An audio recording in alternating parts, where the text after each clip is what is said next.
இந்த 5 மாநிலத்தில் 3 மாநிலத்தில் பிஜேபி ஜெயிக்குது, ஒன்றுத்தில் காங்கிரஸ் ஜெயிக்குது, இன்னொன்றுத்தில் ஒரு மாநில கட்சி ஜெயித்தாலும் ஒட்டு மொத்தமாக கூட்டி பார்க்குறப்போ காங்கிரஸ் வந்து பிஜேபியை விட அந்த ஹிந்துத்துவா அப்படின்ற அந்த கொள்கை வந்து பிஜேபிக்கு ஒரு மிகப்பெரிய வெற்றியை, பிஜேபியோட கம்பீட் பண்ணுற அளவுக்கு காங்கிரஸ் இல்லை அப்படின்னாலும் மோடி வந்து இன்னைக்கு இந்தியாவிலேயே மிகப்பெரிய தலைவர் அப்படின்றதையும் தாண்டி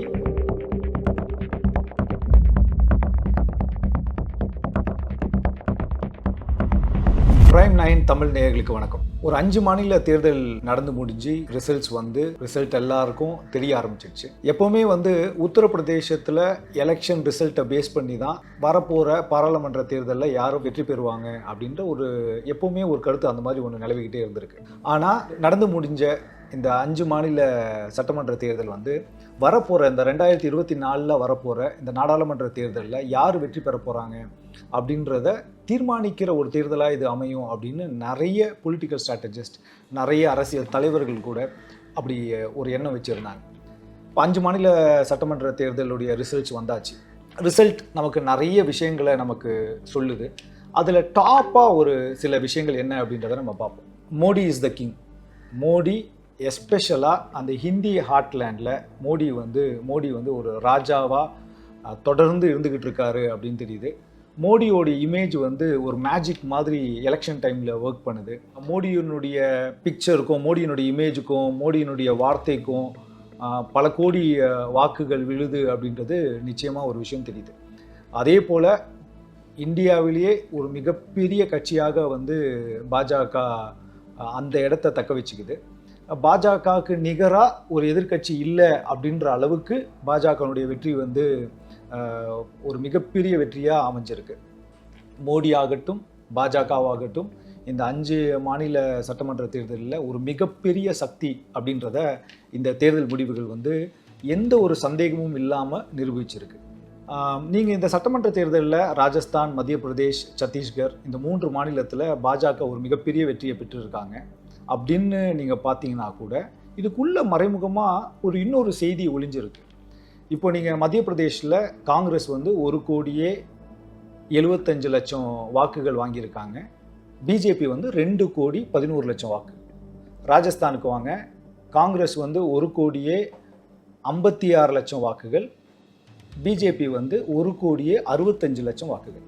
சத்தீஸ்கரில் காங்கிரஸ் வந்து 66,00,000 வாக்குகள், பிஜேபி வந்து 72,00,000 வாக்குகள். ஒரு நல்ல வெற்றியில் வந்து பிஜேபி வெற்றி பெற்றாலும் தெலுங்கானாவை எடுக்கிறப்போ காங்கிரஸ் வந்து 92,00,000 வாக்குகள், பிஜேபி வந்து 32,00,000 வாக்குகள். மிசோராமில் காங்கிரஸும் பிஜேபியும் ஒரு பெரிய அளவில் இல்லை அப்படின்னாலும் காங்கிரஸ் வந்து ஒரு 1,45,000 வாக்குகள் ஏதோ பெற்றிருக்கு, பிஜேபி வந்து ஒரு 35,000 வாக்குகள் பெற்றிருக்கு. ஒட்டு மொத்தமாக எல்லா வாக்குகளையும் நீங்கள் ஒன்றா சேர்த்து கூட்டி பார்த்தீங்கன்னா இந்த இடத்துல பிஜேபி வந்து 4,81,00,000 வாக்குகள் வாங்குறாங்க. காங்கிரஸ் வந்து 4,92,00,000 வாக்குகள் வாங்குறாங்க. இந்த 5 மாநிலத்தில் 3 மாநிலத்தில் பிஜேபி ஜெயிக்குது, ஒன்றுத்தில் காங்கிரஸ் ஜெயிக்குது, இன்னொன்றுத்தில் ஒரு மாநில கட்சி ஜெயித்தாலும் ஒட்டு மொத்தமாக கூட்டி பார்க்குறப்போ காங்கிரஸ் வந்து பிஜேபியை விட 11,00,000 வாக்குகள் அதிகமாக வெற்றி பெற்றிருக்கு. இப்போ இது காங்கிரஸுக்கு படுதோல்வியா அப்படின்னு பார்த்தீங்கன்னா ஓவராலாக பார்க்குறப்போ ஆமாம் காங்கிரஸ் படுதோல்வி அடைஞ்சிருக்குன்னு நிறைய பேர் சொன்னாலும் பிஜேபியை விட காங்கிரஸ் வந்து நிறைய ஓட்டு வாங்கியிருக்கு. ப்ளஸ் இன்னொரு விஷயம் வந்து போன வாட்டியை விட காங்கிரஸ் வந்து இந்த வாட்டி 2018 எடுத்த வாக்குகளை விட காங்கிரஸ் இந்த வாட்டி வாக்குகள் வந்து கம்மியாக எடுக்கல இந்த எல்லா சட்டமன்ற தேர்தலில். அப்போது காங்கிரஸ் 3 மாநிலத்தில் தோல்வி அடைஞ்சாலும் ஒட்டுமொத்த வாக்குகள் அப்படின்ற ஒரு அளவில் நீங்கள் பார்க்குறப்போ காங்கிரஸ் வந்து பிஜேபியை விட அதிக வாக்குகள் பெற்றிருக்கு.